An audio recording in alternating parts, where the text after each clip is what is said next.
Muy buenas tardes, amados hermanos en el Señor.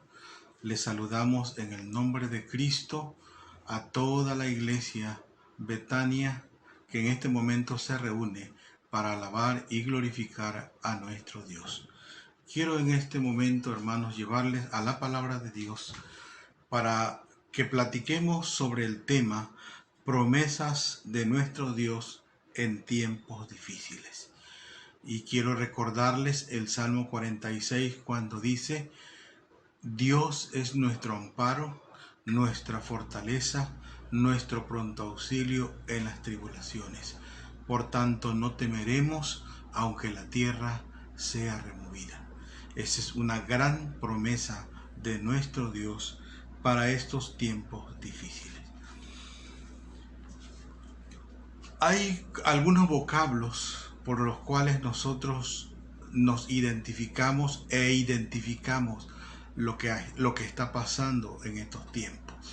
Por ejemplo, hablamos de tribulación. Dice el diccionario bíblico que una tribulación es la congoja, la aflicción o el tormento que inquieta y turba el ánimo de una persona. Este término también es sinónimo de adversidad, de angustia, de calamidad, de miseria, ¿sí? De padecimiento, lo mismo que sufrimiento. Es un vocablo muy amplio que encierra muchas cosas cuando hablamos de tribulación. Hay otro vocablo también que con el cual somos familiarizados, se llama crisis. Y dice también el diccionario bíblico que la crisis es la mutación considerable tras la cual se produce un empeoramiento o una mejoría. A veces decimos, no, pues el enfermo está en crisis o el enfermo ya pasó la crisis. Esto se aplica a esta situación también, pero también se habla de economía, de problemas, de conflictos que se conocen como situación delicada. Así que cuando hablamos de que estamos en crisis, estamos hablando de una situación delicada, ¿sí? Ya sea de enfermedad, de situación económica, de problemas o de conflictos, pero lo enumeramos con la palabra crisis. Otro vocablo que también lo identificamos para estas situaciones son las enfermedades. ¿Qué son las enfermedades? Dice el diccionario de la Real Academia Española que es la alteración de la salud leve o grave que afecta el funcionamiento del organismo en su totalidad. Otra definición dice que es la alteración que perturba o daña a una persona en lo moral y en lo espiritual o en lo espiritual, además de lo físico, y es difícil de combatir. Así que podemos hablar con estas definiciones de enfermedades físicas y de enfermedades espirituales. Lo importante de esto es que afecta gravemente nuestro organismo, ya sea en lo físico o ya sea en lo espiritual. Así que las enfermedades también son parte de esta crisis. Y otro concepto, un último concepto, hay muchos más, pero el último concepto que quiero compartir con ustedes son los problemas. ¿Qué es o qué son los problemas? Dice el diccionario de la Real Academia Española, también dice que es una cuestión discutible que requiere una explicación. Contiene contradicción y conflictos entre lo que es y lo que debe de ser. Y este inconveniente trae preocupación. Así que son cuestiones discutibles que requieren una explicación, ¿sí? Así que cuando estamos en problemas, quisieran que alguien nos explicara qué es lo que está pasando. Cuando estamos en una situación de esta altura, queremos que alguien venga y nos explique para quedar satisfecho y haya paz a nuestra alma. Pero los problemas, hermanos, sí son discutibles y requieren una explicación y contienen contradicción y son conflictos muy, pero muy graves. Entonces, bajo estos 4 conceptos que acabo de mencionarles, vamos a hablar del tema, las promesas de nuestro Dios en tiempos de crisis. La primera promesa yo le he llamado la promesa paternal divina. Isaías 41:10. Dice la palabra del Señor: no temas, porque yo estoy contigo. No desmayes, porque yo soy tu Dios. Yo te doy vigor, sí, yo te ayudaré y siempre te sostendré con la diestra de mi justicia. Isaías, profetizando arriba de 730 años aproximadamente antes de Cristo, Dios revela al profeta Isaías quién es verdaderamente él. El pueblo de Israel siempre había traído problemas, siempre había desobedecido a Dios.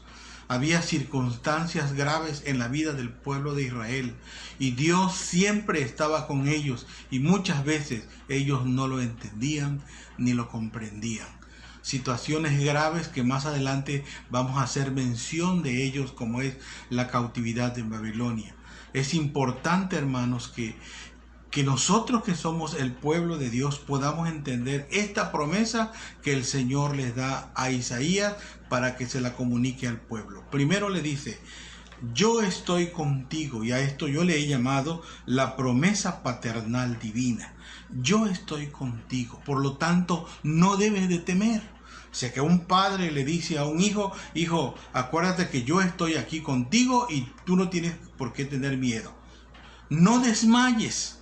Y aquí el Señor subraya: porque yo soy tu Dios. Y hay una afirmación ahí, dice: sí, yo te doy vigor. Es decir, fuerza.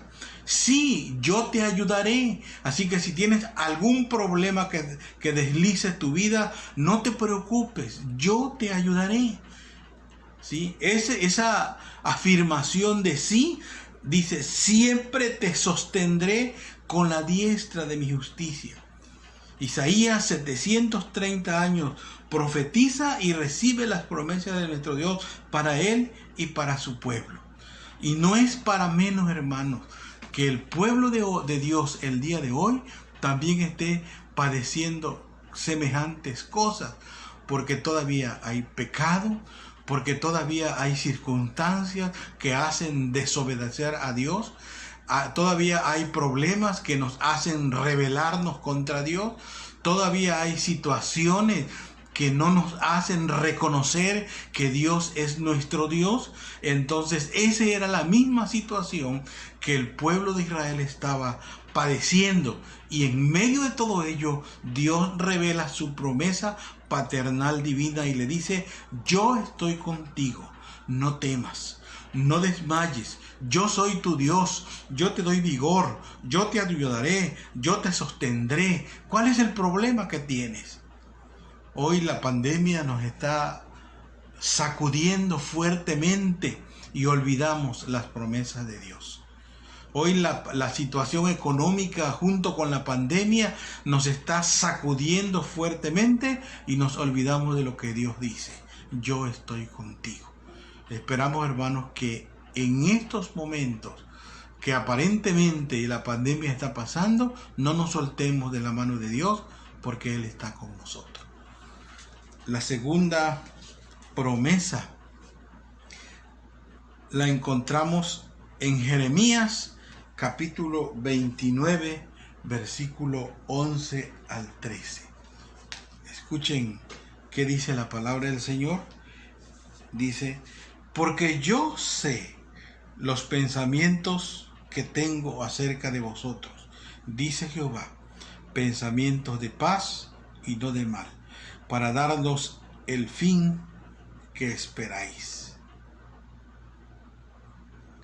Hasta ahí la promesa. Después veremos los versículos 11, 13. ¿Cuál es el porqué de esta promesa? Lo que mencionábamos hace un momento: la rebeldía del pueblo de Dios. Y esa gran rebeldía que el pueblo promulgó en aquel entonces, Dios los castiga y permite que Babilonia se los lleve preso, lo que conocemos en la historia como la deportación de Babilonia en el año 586 a.C. Eso fue duro, fue difícil, porque la palabra deportación aparentemente puede sonar bonito, pero la deportación es que se los llevaron presos. Los que se portaron rebeldes en el camino los mataron. Los que se portaron mal en el camino los asesinaron. Los que pudieron llegar a Babilonia se tuvieron que callar, se tuvieron que alinear al nuevo sistema de gobierno de aquel entonces del imperio babilónico. No fue tan fácil, ¿sí? Hombres y mujeres eran completamente castigados por el imperio, porque así Dios lo había permitido. Por algo se llamó la deportación a Babilonia. Fíjense que esta rebeldía hasta dónde llegó. ¿Qué sucedió en esta crisis del pueblo?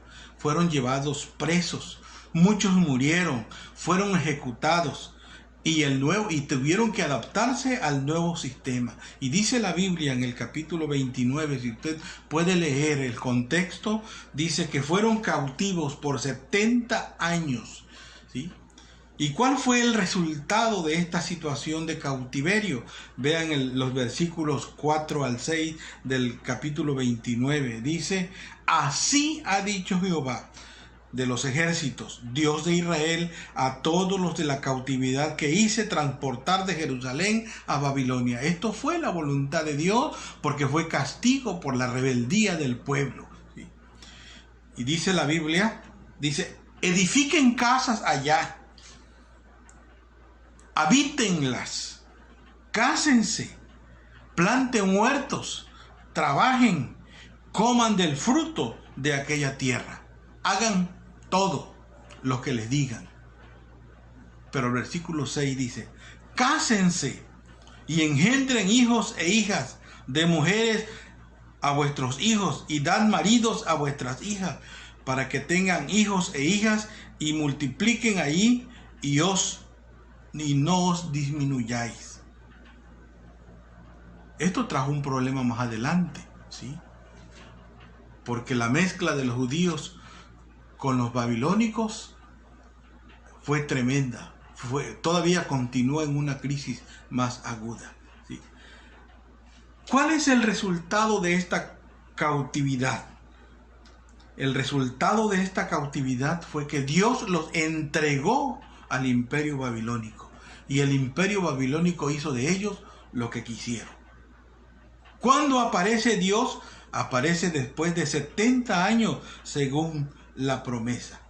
Y él dice el versículo 11: porque yo sé, dice, los pensamientos que tengo acerca de vosotros. Dice el Señor: yo sé qué es lo que pienso de ustedes, y yo pienso darles paz y no mal, ¿sí?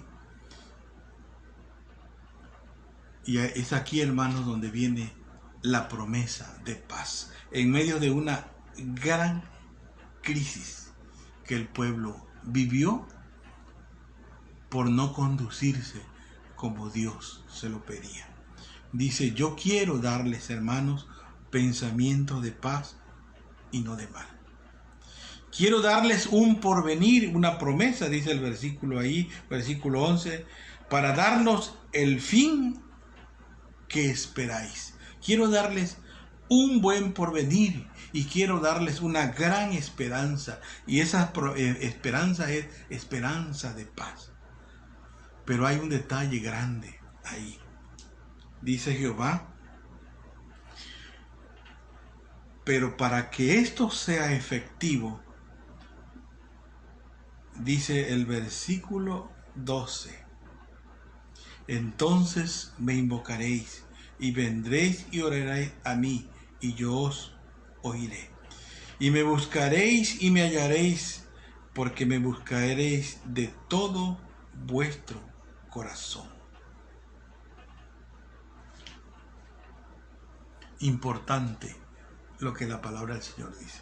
Dice que ahora los pensamientos de paz que el Señor tiene para nosotros, para que nosotros seamos partícipes de esa paz, tiene que entrar precisamente, hermanos, por reconocer a Dios, invocar su santo nombre, para que vengamos a Él y oremos a Él, le pidamos de todo corazón, y dice que Él nos oirá.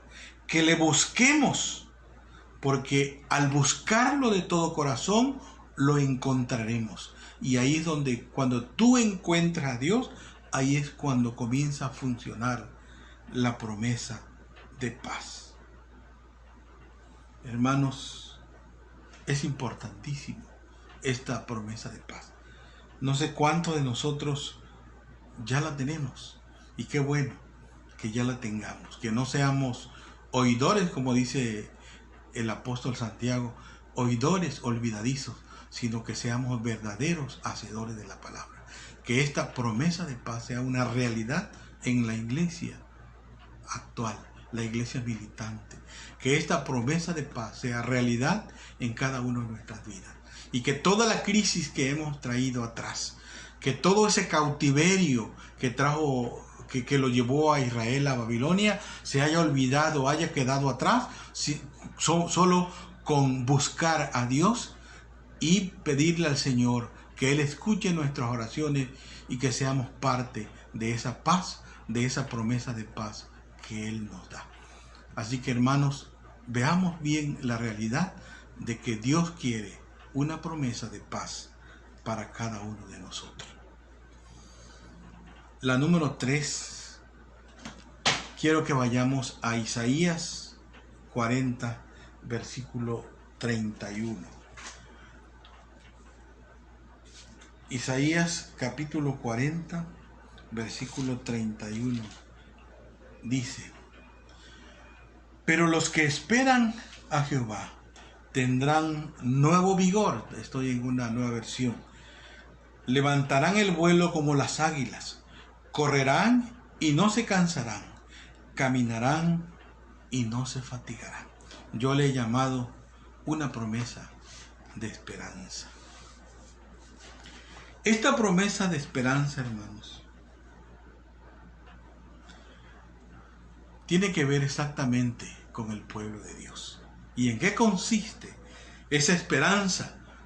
Esa esperanza consiste que viene exclusivamente de Dios. Y esa esperanza que viene de Dios nos trae nuevas fuerzas. Dice la Biblia que nos levantaremos como cuando se levanta el águila. Ustedes conocen la historia del águila, que a la mitad de su vida, aproximadamente 30 años, ella sube al desierto, allá al cerro más grande, y allí se despoja, y ahí es doloroso esa transición que ella pasa, es muy doloroso, pero de ahí adquiere nueva fuerza y trae nuevos alientos y regresa otra vez a continuar su vida. ¿Sí? De ese calibre son las nuevas fuerzas que Dios nos ofrece. ¿Y cuál es el resultado de esa promesa divina? Dice la Biblia: los que esperan en Jehová, no cualquier persona. Y el que espera en Jehová es aquel que le ha reconocido. Y el que espera en Jehová es aquel que le ha recibido de todo corazón. Y el que espera en Jehová es aquel que ha sido llamado por él.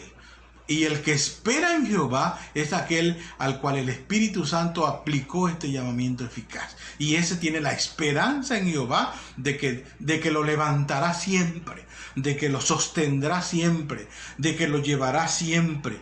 Le dará siempre nuevas fuerzas como el águila. Los que esperan en Jehová son los que van a tener esas nuevas fuerzas. Correrán, dice la Biblia, caminarán y no se fatigarán, no se cansarán. Por supuesto, esto no tiene que ver con lo físico, sino con nuestra vida espiritual. Y es ahí, hermanos, nosotros que en medio de los problemas, en medio de las circunstancias, en medio de las crisis y sobre todo en medio de las enfermedades, Dios nos da nuevas fuerzas. Y Él nos va a levantar. A muchos hermanos ha levantado el Señor en estos tiempos de pandemia. A muchos siervos de Él ha levantado nuestro Dios en este tiempo de pandemia. En estas crisis fuertes que han sacudido a la iglesia. Porque sí han sacudido a la iglesia en estos tiempos. Pero Dios nos ha dotado de nuevas fuerzas. tenemos una promesa de esperanza que siempre nos trae esas fuerzas, esas nuevas fuerzas para caminar, para correr. Y si es posible en nuestra vida cristiana, caminemos más rápido. Y esto no lo evitará ni la pandemia, ni los problemas, ni las crisis, ni las enfermedades, ni las tribulaciones. Va a evitar que caminemos, que corremos en la vida espiritual, porque Dios nos ha dado nuevas fuerzas. Amados hermanos, tu Dios es mi Dios. Él me ha dado fuerzas a mí y Él te da fuerzas a ti. Yo he pasado experiencias muy difíciles, pero Dios me ha dado las fuerzas. Veamos la última promesa. Vayamos al Nuevo Testamento. Primera de Pedro, capítulo 5, versículos 10 y 11. Y yo le he llamado la promesa de gracia. Dice la Biblia: mas el Dios de toda gracia, que nos llamó a su gloria eterna en Jesucristo, después de que hayáis padecido un poco de tiempo, Él mismo os perfeccione, afirme, fortalezca y establezca. Y termina la rúbrica de la promesa: a Él sea la gloria para siempre. Yo le he llamado la promesa de gracia. ¿De quién viene la promesa de gracia? El apóstol Pedro, inspirado por el Espíritu Santo, escribe de esta forma: ¿de quién viene la promesa? Viene de Dios. Por el llamamiento eficaz y por la obra que Cristo hizo en la cruz del Calvario, por eso viene la promesa de gracia. Y no la debemos despreciar. Dice la Biblia que por gracia sois salvos, y esto no es de vosotros, sino es don de Dios. Entonces viene de Dios. ¿Y en qué consiste la promesa de gracia? Consiste en 4 cosas que yo menciono aquí. Número 1, ¿en qué consiste esta gran promesa? Número 1, en el perfeccionamiento de nuestra vida cristiana. Y lo menciona la promesa del versículo 10. Dice que Él nos perfeccionará. La obra que comenzó en nuestras vidas, Él la va a terminar, la va a concluir perfectamente. Y ya está garantizado por la obra de Jesucristo en la cruz del Calvario y sellado por la obra del Espíritu Santo en nuestras vidas. Dice, sigue diciendo el versículo, dice: ¿cómo está garantizado o en qué consiste la promesa? Dice el versículo: después que haber padecido un poco de tiempo, Él mismo os perfeccione, afirme. Y eso de afirmar nos apunta a la seguridad de vuestra salvación. Así que nosotros que vivimos en tiempos de pandemia, nosotros que vivimos en tiempos difíciles, nosotros que estamos viviendo en tiempos de enfermedad, dice que es allí donde vamos a experimentar la seguridad de nuestra salvación. Hermanos, yo sé que en estos tiempos muchos hermanos consiervos han partido a la presencia de Dios, pero se han tomado de la mano del Señor y han obtenido la victoria final con la seguridad de su salvación, dada en la cruz del Calvario y sellada por la obra del Espíritu Santo en su vida. Y sigue diciendo el versículo: afirme, fortalezca. También hay una promesa de fortalecimiento en esta promesa de gracia. Y resulta que es el fortalecimiento de nuestra fe, de nuestra vida espiritual. Es donde le pedimos al Señor que aumente nuestra fe. Es donde le pedimos al Señor que nos sostenga en tiempos difíciles. Es donde le pedimos al Señor que Él tome nuestras manos porque nos hundimos. Es donde le pedimos al Señor que Él esté con nosotros hasta el fin. Así lo ha prometido. Y lo queremos experimentar, lo queremos vivir, porque no es para menos la grave situación que vive una persona cuando ya está desahuciada de un médico, o cuando un problema lo ha sucumbido, o cuando una crisis lo está desapareciendo. Dios está ahí con él.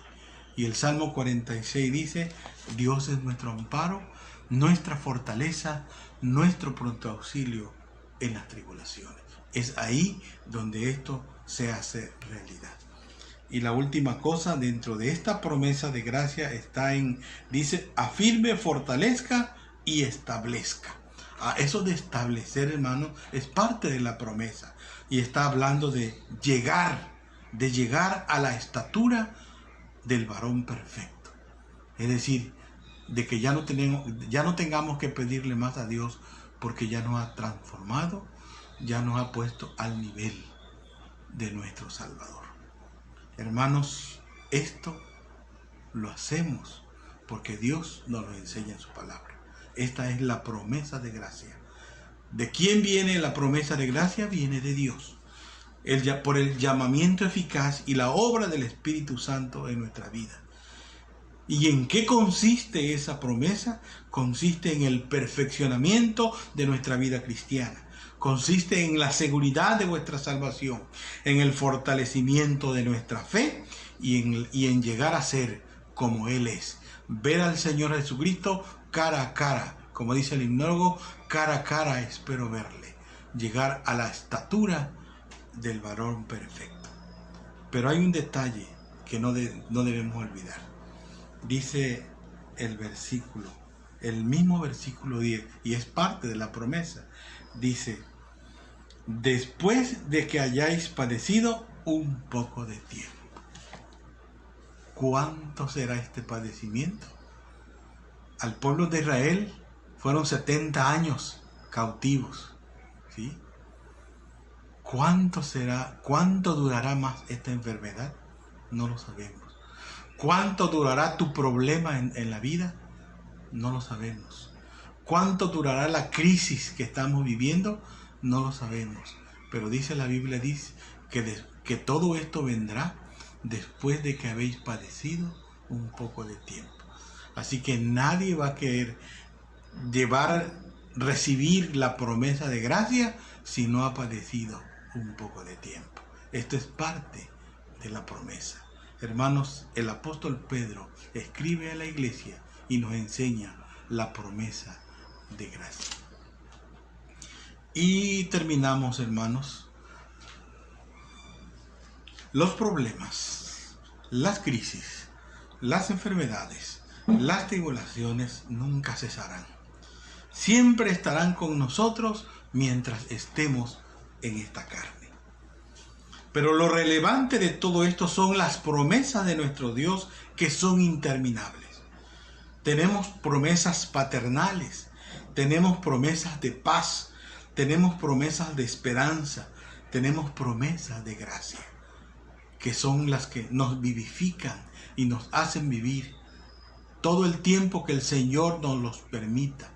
Y el Señor nos llamará a cuenta cuando a Él le plazca en su santa y divina voluntad. Por lo tanto, hermanos, nuestro deseo siempre debe ser abrazarnos de ella para que nunca desmayemos en medio de las pruebas. Problemas, enfermedades, pandemias como la que estamos viviendo, crisis de cualquier tipo, son tomadas de forma diferente cuando tenemos a un Dios que está con nosotros. Y eso es lo más relevante. Son tomadas de una forma diferente cuando Dios está con nosotros. Y termino leyendo, hermanos, Romanos capítulo 8, versículo 28. Dice la palabra del Señor. Es un versículo que ya muchos conocemos y hasta no lo sabemos de memoria. Dice: y sabemos que a los que aman a Dios, todas las cosas le ayudan a bien, esto es, a los que conforme a su propósito son llamados. Así que los problemas, las crisis, las circunstancias, las tribulaciones, las enfermedades, Dios nos las da para que Él sea alabado y glorificado. Él nos hace pasar por esas pruebas. Y dice el versículo 35, ¿quién entonces nos separará del amor de Cristo? ¿Tribulación, o angustia, o persecución, o hambre, o desnudez, o peligro, o espada? Dice el versículo 38, por lo cual estoy seguro de que ni la muerte, ni la vida, ni ángeles, ni principados, ni potestades, ni lo presente, ni lo porvenir, ni lo alto, ni lo profundo, ni ninguna otra cosa creada nos podrá separar del amor que es en Cristo Jesús, Señor nuestro. Y esta es la promesa de gracia. Que Dios les bendiga, hermanos, y que el Señor sea el que siempre esté en nuestros corazones en estos momentos difíciles que estamos viviendo. Dios nos bendiga.